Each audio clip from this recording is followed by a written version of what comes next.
delicious. Good morning, everybody, and welcome to the morning routine. It is Monday morning, September the 11th, 2017, episode 171, and it's the start of a brand new week. And here we are. So glad to see you this morning, and what a weekend. I hope you guys had a fantastic weekend. I hope, I hope you got stuff done that you wanted to get done and had some memorable experiences. That's what weekends are for, it seems, isn't it, right? Like we work to get to the weekend to do things, Although it's nice to squeeze things in on weeknights too. So I had an adventuresome weekend. It was a lot of fun. Got a lot of work done around the house and got some stuff done there, which was cool. Saturday, I got to be part of a group of men that one of the men had one of their sons become 18, and so they had a breakfast with people who had been an influence in his son's life. I can't talk this morning. Brought them all together and had breakfast together and shared some time together, which was really, really cool. And then I worked the rest of the day. And then yesterday was at church, of course. Had a great day there, and then got to be part of a fun surprise birthday party. So it was a fulfilling weekend. It was a great weekend. And yesterday, I want to thank you guys. The morning routine group is an amazing group, and I want to thank you. Yesterday morning, I bumped into somebody who gave us, and I want to say us, the morning routine people, a piece of encouragement. Last week, at the beginning of the week, they were having some, going through a struggle with one of their children, and not their children weren't being bad, but that they were, trying to find direction in life. And one of the passages of wisdom that we shared at the beginning of last week on Monday, I think it was, really jumped out and grabbed her, and she shared with her child, and they made progress because of that. And I want to thank the whole morning routine group, because it's not just me sitting over here, it's all of us, and we share comments together, and we share conversations on, when we bump into each other, and encouraging along the way, which keeps this thing just going, otherwise it'd fall flat. And because we keep going, people keep getting little nuggets and being impacted in their lives, which is so much fun, whether it's just for fun and putting a smile on your face, or a really big piece of, a passage of wisdom that makes an impact that day. It doesn't matter. If we could start our days in a positive note with a smile on our face and, closer to God, perfect start. Perfect. So, but I want to thank you guys. You guys are fantastic. What a great team. So, some little thing. Oh, I saw last night, and I shared this with my wife, and she's like, "I don't get it why you're upset." And I'm like, "Yeah, I probably shouldn't be." I wasn't upset, but irritated. She says, "I don't get why you're irritated." And I'm like, "Yeah, I guess I probably shouldn't be irritated by it." But so the storm is hitting Florida. So Tesla Motors, guys. Battery-operated cars, battery-powered cars, and not double A's, they're triple A's, the big batteries. But anyways, so in light of the hurricane coming, they sent out a software update to the cars so that the cars could then get better range on the cars to help them get out of the way of the hurricane. Very kind thing to do. But what? If you own a Tesla, it can go further than they're allowing you to go on a regular basis. I'm like, wait a minute. So I dug into this thing real quick, man, So I had to, because I had to know more. Because I'm like, how is that? That's crazy, right? So the idea behind the story is this, is that they make when you're buying a Tesla, you can buy the 60 kilowatt or the 75 kilowatt. 75 kilowatt car goes further distance. What they were doing is to save costs in production. They put the 75 kilowatt battery in all of the cars, but if you buy the 60, then you get the software package that only unlocks 80% of the battery power that's in your car. For, I think it was $3,000, you can move to the next level and then get that extra range. So as my wife says, why are you irritated? You got what you paid for. If you want more, you pay more and you get the... And she is correct. She is absolutely right. But in my mind, I can't wrap my head around this thought that I own the hardware. I own the battery that gives me longer distance, but I'm not allowed to use it. Like I bought it. I bought the battery. It's right here in my car. Not my car, but hypothetically. So anyways, that was very interesting to see that and to understand that more. So Tesla, thank you for helping the people down there in the hurricane zone get out of the way. I mean, that was a very nice thing for you guys to do, for sure. So basically, they gave all those people a $3,000 upgrade for a period of time during the storm, which was very nice. So, but some stories here. Let's see here. That was not one of the stories. That was just a rant. There you go. So a needless rant. Interesting. Whole Foods, the store that just got. Yes, Sean, you're right. Hackers are going to start hacking that thing like crazy. Absolutely. So Whole Foods, as you know, just got sold to Amazon. Amazon now owns Whole Foods. And there was an article about where Whole Foods came from. And I was reading it, and I just want to share. Pretty interesting. I love entrepreneurial stories and where things come from and stuff like that. So one of the original founders was a guy by the name of John Mackey. Okay, John Mackey was the guy. He actually was the CEO at the time that the Whole Foods was sold just a couple of weeks ago. Here's the story. Mackey, who is now 63 years old, grew up eating Cocoa Puffs for breakfast, a hamburger for lunch, and boxed macaroni and cheese for dinner. Sounds pretty good. Anyways, he didn't start to understand that there was a value in eating vegetable-based, healthy diet until he moved into a vegetarian co-op when he was 23 years old. So that's 40 years ago. At the vegetarian co-op, Mackey, who had dropped out of college because he found the required classes boring, became the buyer for the group. After this, he had a great experience, and Mackey goes on with he and his then girlfriend. They decide to go out on their own, get some money, and they opened up a natural food grocery store in Austin in 1978. The couple lived on the third floor of the supermarket. It was called Saferway, and it didn't sell meat or anything with sugar and primarily served the hippies in Austin. This is 1978 now, right? So that's how he got into grocery business. 2 years later, Mackey and his then girlfriend approached another natural grocery store in another town owned by two other people about joining forces, and the four of them built their first Whole Foods supermarket in 1980. So there was four co-owners at the original Whole Food market. So very interesting story about this guy. And where, you drop out of college, you get into a food co-op, and you're buying fruits and vegetables and stuff, and then all of a sudden you're like, hey, let's just expand this idea. And now there was, 460 stores and 87,000 employees, right? So pretty interesting history. There's a whole article with more detail in it. It would be in the show notes, and you can go check that out if you want some more details on it. But I thought that was pretty cool background. So next story is about, this is pretty cool. I saw this before because one of my brothers owns a furniture business down in Lancaster where they build all kinds of stuff, custom furniture and kitchens and all kinds of stuff. Really cool things. And I've seen this type of thing before. And so this article rang a bell when I was reading it. So the background here is this. From 2010 through last year, a severe drought gripped California. According to the U.S. Forest Service, over 100 million trees shriveled and died in over 7.7 million acres of the state forest. That's a lot of trees.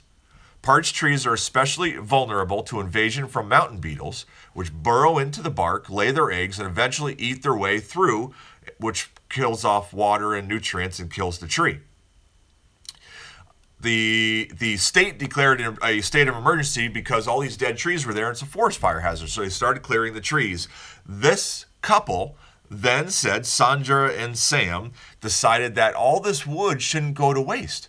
That they would take this wood and they would start burning or building furniture out of it. Now, the wood is unique though, okay? Because the beetle larvae that was in there leave a fungus that creates unusual streaks of color in the wood. It has streaks of orange, green, and blue ribbons that show where the pests. Now, my brother had some of this wood down in Lancaster. He built some furniture, and when you looked at a board, it would have a streak going all the way down it and a little tiny hole in it. And that's where the bug got in and spread this stuff and put the streak of color in it. This company is called Sapphire Pine, and Sapphire Pine now builds custom furniture with this wood. This is the cool part, is in California, they have ponderosa pines that are 3 or 4 feet in diameter. Sapphire Pine furniture centers around single slab design, taken from the cross-section of a single tree.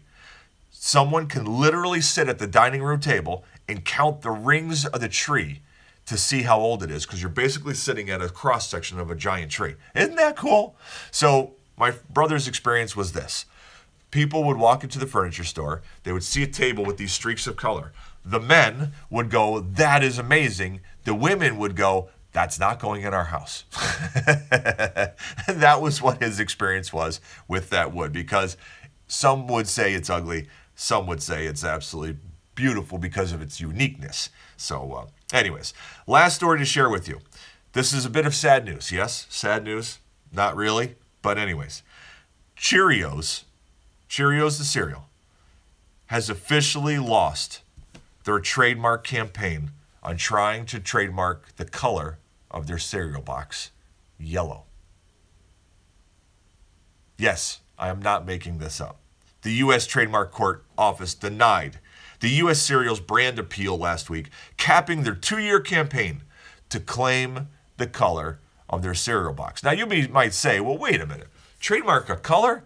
Come on now. Impossible. I beg to differ, sir. Continue on the article. Trademarking a color is possible only if a company can prove that most customers, instantly equate their product with the signature color. Okay. Examples. Cadbury had one for royal purple. Coca-Cola has it on Coke red. Hang on here. I looked up some others. T-Mobile has it on that magenta color that they use. The blue that Tiffany and Company use, that's theirs. That you can't do it. Orange on Fisker scissors can't be used. Orange on the Reese's chocolate, that's their orange. Brown on the UPS, can't use it. And the yellow and black combination on DeWalt power tools. Interesting, right? That you can actually do that on a color. I thought that was pretty cool. So did I have anything more than that? No. So interesting that you can trademark a color as long as that is equated with the product in that sector that it's sold. So sad news.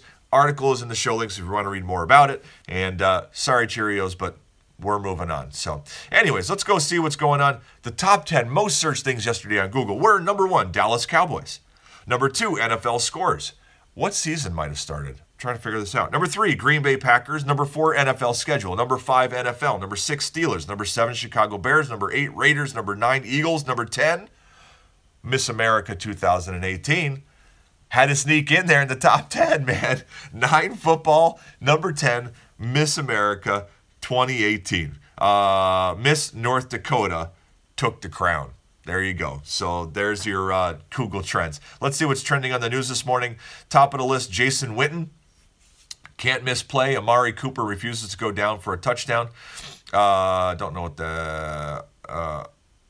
Jason, I got to look that up. Okay, Steve Bannon. Steve Bannon addresses Trump's low approval ratings. After that, we have Fort Lauderdale, Florida. Irma looters busted after getting filmed by TV crew. You know... okay, on we go. North Korea. North Korea warns U.S. of greatest pain if sanctions pass. After that, we have Kara Mund. Miss North Dakota. Kara Mund wins Miss America 2018. After that, we have Ling Ming-chi. Taiwanese activist goes on trial in China. After that, we have China is planning to implement a ban on fossil fuel cars. Okay. After that, United States presidential election. Clinton done with being a candidate as she recalls mistakes from 2016 campaign. And last but not least, Plano, Texas. 8 dead, including gunmen after shooting in Plano, Texas. Man, I don't like ending on a sad note, but it happens to be the last of the news stories there. So that's that. So let's move on out, guys. Let's get ourselves a passage of wisdom this morning to get this day rolling. Today's passage of wisdom is... So the whole passage that came in my email today is Psalm 27.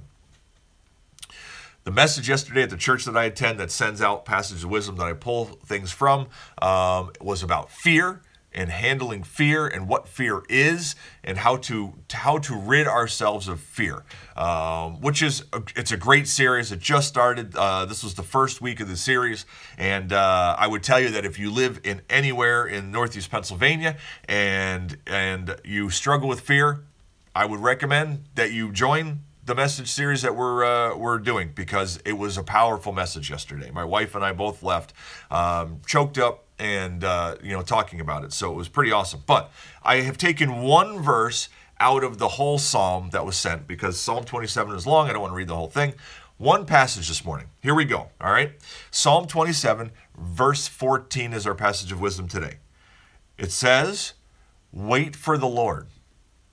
Be strong and take heart and wait for the Lord." Now, what does that mean? Right? I don't know. I know what it makes me think of. Okay? Wait for the Lord. Be strong and take heart and wait for the Lord. This passage, when I first read this morning, it hits me in a very simple way, that I am a person that likes to get things done. If something needs doing, we get it done. We figure it out. We make it happen. And that's the key word. We make it happen. Okay? The challenge with that is, yes, it's good to be a get things done kind of guy. There's nothing wrong with that, with being good at doing things. But when you're good at making things happen, you sometimes forget to wait for the Lord, because you're so focused, I'm so focused on getting things done that I want to make it happen, instead of waiting for the Lord to be part of what it is that we're doing and looking for his direction and following his lead. Instead, I try leading him because I don't want to wait. I just want to do it and get it done. Let's go, Wait for the Lord. Be strong and take heart and wait for the Lord. And I would tell you, if you're facing fear in your life, which is why this passage was shared originally, that wait for the Lord. The Lord is strong. The Lord has an unlimited amount of strength. The Lord has an intention and purpose for your life, and the Lord will guide you through it, and he will be there. But you have to give him a chance. If you don't give him a chance, there's no chance for you to see him work in your life.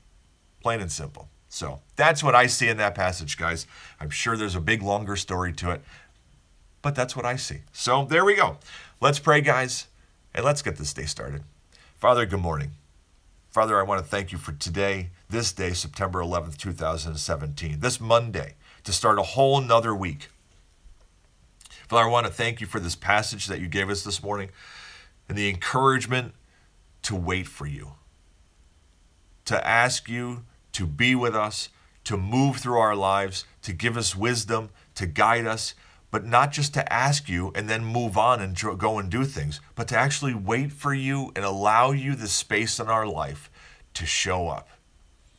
Father, help slow us down if we need slowing down, and help speed us up if we need speeding up. Right? I guess there's two sides to it, God. Sometimes you've given us the answer and we're scared to move, and sometimes we're moving and we're not waiting for the answer. So help us to know which one we need to do today. Father, today is September 11th, and I want to, I just want to ask for strength for you. There's many people on September 11th years ago who were affected by the bombings that happened in our country, and I'm sure that every year on this day is a day filled with a lot of emotions as loved ones were lost and affected. And Father, just be with those people today and give them that extra bit of peace and security and love on a day like this for them. Father, we love you, and we love that we can rely on your strength and your grace and the gift that you have given us of your eternal love. Be with us today. Keep us safe. Amen. And that, my friends, is a wrap. So glad that you guys were here this morning. I hope that you have a wonderful Monday. And until tomorrow morning and the morning routine, don't forget to be exactly who you were meant to be. I love you guys. I'll see you in the morning.